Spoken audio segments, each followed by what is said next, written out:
ഇപ്പോൾ എക്സൈസ് മന്ത്രി M P Rajesh മാധ്യമങ്ങളോട് സംസാരിക്കുകയാണ്. അദ്ദേഹത്തിന്റെ വാക്കുകളിൽ ഓരോ സംഘടനയും നടത്തുന്ന പ്രവർത്തനങ്ങൾ, ആ പ്രവർത്തനങ്ങൾ കൊണ്ടുകൂടിയാണ് കേരളത്തിന് ഇതിനെ ചെറുത്തു നിൽക്കാൻ കഴിയുന്നത്. പിന്നെ ലക്ഷക്കണക്കിന് വിദ്യാർത്ഥികൾ ഉള്ളതാണല്ലോ.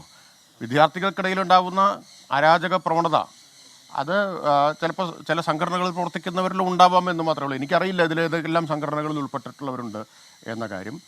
അതൊന്നും സർക്കാരിൻ്റെയോ എക്സൈസിൻ്റെയോ ഒന്നും മുമ്പിൽ വിഷയമേ അല്ല. ഏത് സംഘടനയിലെങ്കിലും ഉൾപ്പെട്ടിട്ടുള്ളവരുണ്ടോ, ഏതെങ്കിലും കൊടി പിടിച്ചിട്ടുള്ളവരുണ്ടോ എന്നതൊന്നും വിഷയമല്ല. ഒരു തരത്തിലുമുള്ള ഇളവും ഉണ്ടാവില്ല. ഉരുക്കുമുഷ്ടി ഉപയോഗിച്ച് ഇത്തരം ശക്തികളെ അമർച്ച ചെയ്യുക തന്നെ ചെയ്യും. കളമശ്ശേരിയിലെ വൻ കഞ്ചാവ് വേട്ടയിൽ എക്സൈസ് മന്ത്രി എം പി രാജേഷ് മാധ്യമങ്ങളോട് സംസാരിക്കുകയായിരുന്നു. എന്തായാലും 7 മണിക്കൂറോളം നീണ്ട പോലീസ് പരിശോധനയിൽ 2 കിലോയോളം കഞ്ചാവ് പിടികൂടി. SFI പാനലിൽ നിന്ന് ജയിച്ച college union general secretary Abhiraj, Adithyan, Akash എന്നീ വിദ്യാർത്ഥികളെ പോലീസ് കസ്റ്റഡിയിലെടുത്തു. ഇതിൽ അഭിരാജിനെയും ആദിത്യനെയും സ്റ്റേഷൻ ജാമ്യത്തിൽ വിട്ടയച്ചു. ലഹരി മാഫിയയുമായി ബന്ധമില്ലെന്ന് അഭിരാജും ആദിത്യനും പ്രതികരിച്ചു. നമ്മൾ പുറത്തേക്കുമായിരുന്നു. അത് പണ്ടത്തെ കാര്യമാണ് സാറേ. ക്യാമ്പസിൽ മുമ്പ് അങ്ങനത്തെ ഒരു ഇഷ്യൂസ് ഉണ്ടായിരുന്നു. ഇന്നലെ രാത്രി ജസ്റ്റ് വന്നതേ ഉള്ളൂ. അത് നമുക്കറിയത്തില്ല. നമുക്ക് ആ റൂം അലോട്ട് ചെയ്തിരുന്നേ ഉള്ളായിരുന്നു. നമ്മൾ ആ റൂമിൽ നമ്മളല്ല അതിൽ. അല്ല, ആ റൂം അലോട്ട് ചെയ്തിട്ടുണ്ടെങ്കിൽ നമ്മൾ ആ റൂമിലല്ല കിടക്കുന്നത്. സാറേ, നമ്മളവിടെ ഗേറ്റിൽ പണി എടുക്കാൻ പോയപ്പോൾ ഒരു 10-20 വണ്ടി വരുന്നുണ്ട്. ഓടിപ്പോയപ്പോൾ എൻ്റെ റൂമായി ഞാനും ഇല്ലാത്തുണ്ടെന്നൊക്കെ പറഞ്ഞിട്ട് എന്നെ പിടിച്ചിട്ടുണ്ടാവില്ല. അല്ലല്ല, ഞങ്ങളെ കയ്യിൽ പിടിച്ചിട്ടില്ല. ഹോസ്റ്റലിൽ പിടിച്ച വിദ്യാർത്ഥികളുടെ ആരും പിടിച്ചിട്ടില്ല. ഹോസ്റ്റലിൽ പിടിച്ചിട്ടില്ല. ലഹരി ഇടപാടുകൾ സംബന്ധിച്ച് നേരത്തെ പരാതി നൽകിയിരുന്നുവെന്ന് college principal doctor Aiju Thomas പറഞ്ഞു. ഹോളി ആഘോഷിക്കാൻ കഞ്ചാവിനായി ഹോസ്റ്റലിൽ പണം പിരിച്ചുവെന്നാണ് വിവരം. പ്രതികളായ വിദ്യാർത്ഥികൾക്കെതിരെ നടപടിയെടുക്കുമെന്നും പ്രിൻസിപ്പൽ ഐജു പറഞ്ഞു. ഒറ്റപ്പെട്ടങ്ങോട്ട് പിടിച്ചതല്ല ഇത്. സർക്കാരിൻ്റെ ഒരു ലഹരി വിരുദ്ധ പ്രവർത്തനമുണ്ടല്ലോ. ഒരുപക്ഷെ ഇന്ന് ഇവിടെ ഒരു ആഘോഷം നടക്കാനിരിക്കുന്നു. അപ്പോൾ സ്വാഭാവികമായിട്ട് മുൻകരുതൽ എന്നുള്ള രീതിയിൽ നടന്ന റെയ്ഡാണ് ഇതെന്ന് വെച്ച് എല്ലാ ദിവസങ്ങളിലും ഇവിടെ ഇത്രയും ക്വാണ്ടിറ്റി കഞ്ചാവൊന്നും ലഭിച്ചതായിട്ടൊന്നുമില്ല. മൈനർ ക്വാണ്ടിറ്റികളൊക്കെ സാധാരണ ക്യാമ്പസിൽ കിട്ടുന്ന പോലെ തന്നെ ഇവിടെ കാണാറുണ്ട്. ആഘോഷങ്ങൾക്കെല്ലാം സ്വാഭാവികമായിട്ട് ഇതിൻ്റെ ഒരു സാന്നിധ്യം നമ്മൾ പ്രതീക്ഷിക്കുന്നുണ്ട്.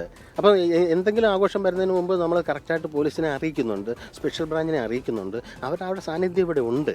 ഒരുപക്ഷെ എന്തെങ്കിലും കൂടുതൽ വിവരം അവർക്ക് ലഭിച്ചിട്ടുണ്ടാകാം. ഒരു വിദ്യാർത്ഥിയെ പിടിച്ചു എന്ന് കരുതി കഴിഞ്ഞാൽ അത് യൂണിയനൊന്നും അല്ലെങ്കിൽ സംഘടനകൾക്കൊന്നും അതിനകത്ത് ഒരു കുട്ടി, ഏതൊരു കുട്ടി സാധാരണ നമ്മളുടെയൊക്കെ മക്കൾ പെടുന്ന പോലെ അതിനകത്ത് പെട്ടു എന്നുള്ളതിനപ്പുറം നമുക്ക് അതിനെ കാണാൻ പറ്റില്ല.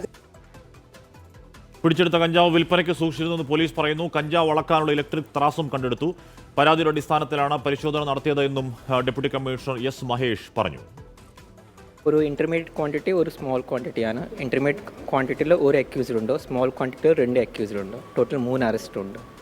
നമ്മൾക്കൊരു കംപ്ലയിൻറ്റ് വന്നു. സോ ആ കംപ്ലയിൻറ്റ് ശേഷം നമ്മൾ ഒരു ഇൻ്റലിജൻസ് കളക്ട് ചെയ്ത് അതിനുശേഷമാണ് നമ്മൾ റൈഡ് ചെയ്ത്. ഇന്നലെ ഒരു പ്രോപ്പർ പ്ലാൻഡ് ഓപ്പറേഷനാണ്. ഇപ്പോൾ ആ പേര് പ്രീവിയസ് കേസസ് ഇല്ല. സംഭവത്തിൽ കോൺഗ്രസിന്റെ നേതൃത്വത്തിൽ കോളേജിലേക്ക് പ്രതിഷേധം നടത്തി. രാഷ്ട്രീയത്തിന് അതീതമായ നടപടി വേണമെന്ന് KSU ആവശ്യപ്പെട്ടു. SFI ആവട്ടെ, KSU ആവട്ടെ, ആരും ആവട്ടെ, പക്ഷേ ലഹരിക്കെതിരായിട്ട് ഈ ലഹരി എന്ന വലിയ വിപത്തിനെ ചെറുക്കാനായിട്ട് നമ്മൾ ഒറ്റക്കെട്ടായി നിന്നാൽ മാത്രമേ കാര്യം നടക്കുള്ളൂ. അതിന് ഈ വക തോന്നിവാസമാണ് ഇവിടെ ക്യാമ്പസിനകത്ത് നടക്കണമെന്നുണ്ടെങ്കിൽ പിന്നെ ആരും നോക്കാനില്ലാത്തൊരു സാഹചര്യമാണ് ഇവിടെ നിലനിൽക്കുന്നത്. ഒരു തരത്തിലും ഇവിടെ ഇപ്പോൾ ഇത്രയും നേരമായി, ഇന്നലെ ഇത്രയും വലിയൊരു സംഭവം ഉണ്ടായി. ഇന്ന് എല്ലാ ദൃശ്യമാധ്യമങ്ങളിലും പത്രമാധ്യമങ്ങളിലും അടക്കം വാർത്തകളും ഒക്കെ വന്നിട്ട് ഈ ഉത്തരവാദിത്തപ്പെട്ട ഒരാൾ പോലും ഇവിടെ ഇല്ല എന്നുള്ളൊരു സാഹചര്യം വന്നാൽ ഈ സ്ഥാപനം എങ്ങനെ മുന്നോട്ട് പോകും? ഇതൊരു സർക്കാർ സ്ഥാപനമല്ലേ? ഇത് തിരിഞ്ഞു നോക്കാൻ ആളില്ലാത്ത ഒരു അവസ്ഥ വന്നാൽ ഇവിടുത്തെ വിദ്യാർത്ഥികളുടെ കാര്യത്തിൽ, അവരുടെ ഭാവിയുടെ കാര്യത്തിൽ എന്തായിരിക്കും ഒരു ഉറപ്പ് നൽകാൻ ഇവിടെ പഠിക്കുന്ന വിദ്യാർത്ഥികൾക്കും അവരുടെ രക്ഷിതാക്കൾക്കും ഉള്ളതെന്നുള്ളതാണ്.